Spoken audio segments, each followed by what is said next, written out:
CPM സംസ്ഥാന secretary MV Govindan പങ്കെടുത്ത വികസന മുന്നേറ്റ ജാഥയിൽ വയോധികൻ പെൻഷൻ തുക കൈമാറിയ സംഭവം ആസൂത്രിതമായ തിരക്കഥയെന്ന് വെളിപ്പെടുത്തൽ. ബാലുശ്ശേരിയിൽ നടന്ന സ്വീകരണത്തിനിടെ മൊയ്തീൻ എന്ന വയോധികൻ സ്റ്റേജിലെത്തി 2000 രൂപ ഗോവിന്ദന് നൽകുന്ന ദൃശ്യങ്ങൾ സോഷ്യൽ മീഡിയയിൽ ഇടതുപക്ഷ ഹാൻഡിലുകൾ വ്യാപകമായി പ്രചരിച്ചിരുന്നു. എന്നാൽ താൻ സ്വമനസാലെ ചെയ്തതല്ല ഇതെന്നും ചിലർ നിർബന്ധിച്ച് സ്റ്റേജിൽ കൊണ്ടുപോയി പണം നൽകിച്ചതാണെന്നും മൊയ്തീൻ തുറന്നു പറഞ്ഞു. ഇതോടെ CPM വെട്ടിലായി. കഴിഞ്ഞ തിങ്കളാഴ്ചയാണ് സംഭവം നടന്നത്. സർക്കാരിൽ നിന്ന് കിട്ടിയ പെൻഷൻ തുകയാണെന്നും UDF വന്നാൽ ഇത് കിട്ടില്ലെന്നും പറഞ്ഞാണ് മൊയ്തീൻ പണം നൽകിയത്. പണം വാങ്ങിയ ഗോവിന്ദൻ അത് തിരികെ മൊയ്തീന്റെ പോക്കറ്റിൽ തന്നെ ഇട്ടുകൊടുക്കുന്ന മാതൃകാപരമായ ദൃശ്യങ്ങളാണ് പ്രചരിച്ചിരുന്നത്. എന്നാൽ ഇതിന് പിന്നിലെ സത്യം മൊയ്തീൻ വിവരിക്കുന്നത് പിന്നീട് പുറത്തെത്തി.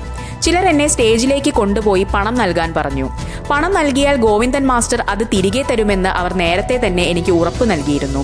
അങ്ങനെയാണ് ഞാൻ വീഡിയോയ്ക്ക് വേണ്ടി അത് ചെയ്തത്. ഇതായിരുന്നു മൊയ്തീന്റെ വെളിപ്പെടുത്തൽ. ഇത് CPMന് നാണക്കേടായി. പിന്നീട് വീണ്ടും മാറ്റി പറഞ്ഞു. അത് CPM ഭീഷണി മൂലമാണെന്നാണ് കോൺഗ്രസ് പറയുന്നു. പെൻഷൻ നൽകുന്ന സർക്കാർ തുടരണമെന്ന സന്ദേശം ജനങ്ങളിൽ എത്തിക്കാൻ CPM IT സെൽ ആസൂത്രണം ചെയ്ത റീൽസ് ഇപ്പോൾ പാർട്ടിയെ തന്നെ തിരിഞ്ഞുകൊത്തുകയാണ്. കൃത്രിമമായി നിർമ്മിച്ച ദൃശ്യങ്ങൾ ഉപയോഗിച്ച് ജനങ്ങളെ തെറ്റിദ്ധരിപ്പിക്കാനാണ് CPM ശ്രമിക്കുന്നതെന്ന് ആരോപിച്ച് കോൺഗ്രസ് സൈബർ ഇടങ്ങളിൽ ശക്തമായ പരിഹാസവുമായി രംഗത്തെത്തി.